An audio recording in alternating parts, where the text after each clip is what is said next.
we can talk more generally in a second about what's to come next week in the budget, or what you hope will be included in the budget. But just a word before that on this incident involving Rachel Reeves. I mean, there's no other way to describe it, really, getting very stroppy, narky about being questioned. What do you make of that? So this was as part of her profile with the Times this morning, and as I'm wont to do, I have a little peruse of all the news websites, and I saw that what they led with was a quote from her saying that she was sick of being mansplained to. And I thought, okay, they've taken this out of context. She must be talking about people who are explicitly disparaging her because of her gender or something, but she wasn't. It was framed as being frustrated with people telling her how to do the job of being Chancellor of the Exchequer. And I just thought that this was such an egregious abuse of the language of feminism. Feminism doesn't mean that people can't criticize you for having a really powerful position and perhaps making bad decisions with it. Feminism means that you're not going to be disparaged on account of your gender. And regardless of whether you're on the left like me, or the centre, or the right, there are plenty of quite legitimate reasons to be annoyed at Rachel Reeves. And I just thought that this was indicative of the slightly bunker mentality that seems to be at the top of the government, which is when people are angry at them for decisions that no one is responsible for but them, they try and find a reason to make it everybody else's fault. Do you think it reveals a nervousness, a sort of overwhelm is the wrong word, but a kind of, at the end of your tether with people saying, what are you going to do? Tell us now. Is it going to be this? Is it going to be that? And she's just saying, back off, I'll make a decision. And yet has used being a woman and being, quote, I'm sure you've been mansplained too. I certainly have in my job over the years. I suppose the strongest way to counter that is just to continue to be good at your job, hopefully.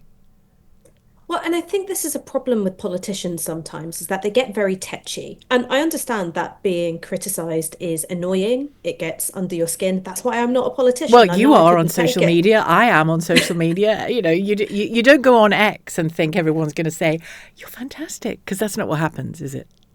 Oh no, I mean that would No. be a really unreasonable expectation, Yeah. but I understand that it can get under your skin. Yeah. Um, there is seems to be a particular problem with, and it's not just Rachel Reeves. Keir Starmer gets this way as well. He gets a bit narky when he's confronted by criticism, and Rishi Sunak did it as well. They were really bad at appearing relaxed or able to take He got criticism narky. in Rishi good Sunak faith. got narky about the non-dom stuff, didn't he, if I remember correctly? He seemed Got to find very that very narky irritating. about it. Yeah, yeah. And I think that this sort of speaks to a certain entitlement. There is a sense that they feel entitled to power and not the sort of scrutiny or accountability that comes with it. And I guess, and she's going to have to face this next week for sure. I guess as well, if you think of previous chancellors, going back to people like Ken Clarke, Jeremy Hunt, Sajid Javid, and remembering the various chancellors we had one after the other under Boris Johnson. The point is that quite frequently we journalists sit them down and examine the choices they've made and examine what they are doing to the economy, what they're doing to people's lives. It is literally the job description.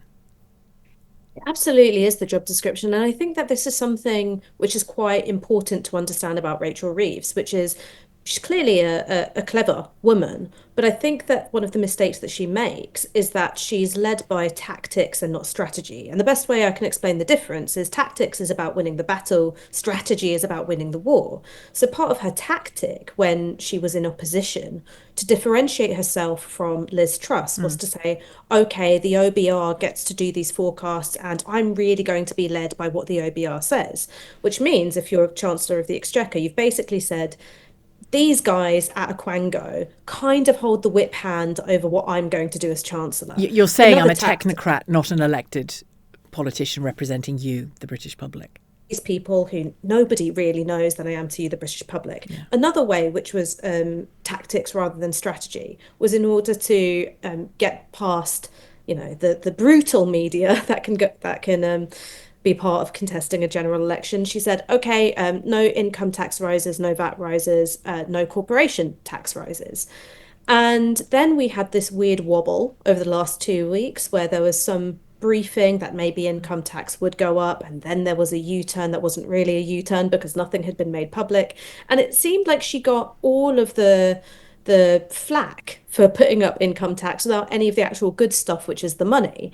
And it sort of seemed to me, as an outsider, that maybe it's wiser to sort of build a consensus about where tax can be raised, that it should be the people with the most wealth, with the highest incomes, but 98% of people are going to be protected from increases in tax. That would have been the better option. But again, she was prioritizing tactics over strategy. And you can And I almost, think, no, sorry, do continue.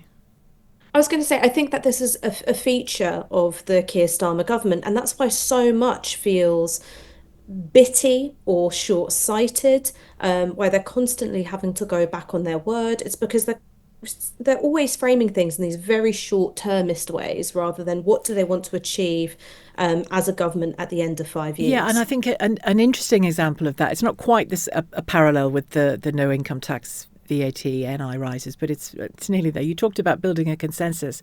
It seems to me that we were, as a nation, heading towards a consensus that the winter fuel allowance, for example, needn't be universal. It felt like we were on that trajectory already. And yet they just preempted that point of arriving at a consensus and went straight in gung-ho at the very beginning and made those really sweeping changes to winter fuel, which they've backtracked on a bit since then. But that's another example, isn't it, of that balance between strategy and tactics. I think the winter fuel allowance is also an example of something where if you poll people in the abstract, they might go, yeah, that sounds okay. And then you actually do it, and people go, oh my God, we hate it. There are lots of policy areas which are Not my like that. winter fuel. Yeah. Yeah, Someone no, else's. Yeah, not I mine. thought you meant other people's. Yeah. And I think that Yeah. there are, I'm no fancy big city strategist, but even I could tell you that attacking pensioners who are high turnout voters, right? They get out there, they do the postal votes, they're really reliable on election day. That's probably a bad idea. And also there are other ways of recovering money if you think that people are getting some kind of benefit that they shouldn't get, and that can be through estate taxes. So it can be an inheritance tax where by its very nature you're only getting money back from people who have quite a lot of it, rather than trying to squeeze people out by linking things to pension credits. And do you get the feeling that I know it's a conversation you very much are part of and want to have, but that whole question of wealth taxes, asset taxes, not necessarily a single wealth tax, but general wealth taxes.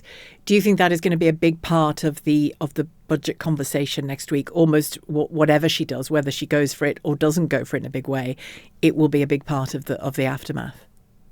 Absolutely. I mean, one piece of polling that I read was that 63% of Conservative voters are in favour of some kind of wealth tax. So that is an area where there is a pretty big consensus in the electorate at large. What I'd say, though, is that a wealth tax isn't a silver bullet. I definitely think there should be one, but you also have to look at the role of outsourcing and privatisation in making our public services really expensive. So the example I always give is children's homes.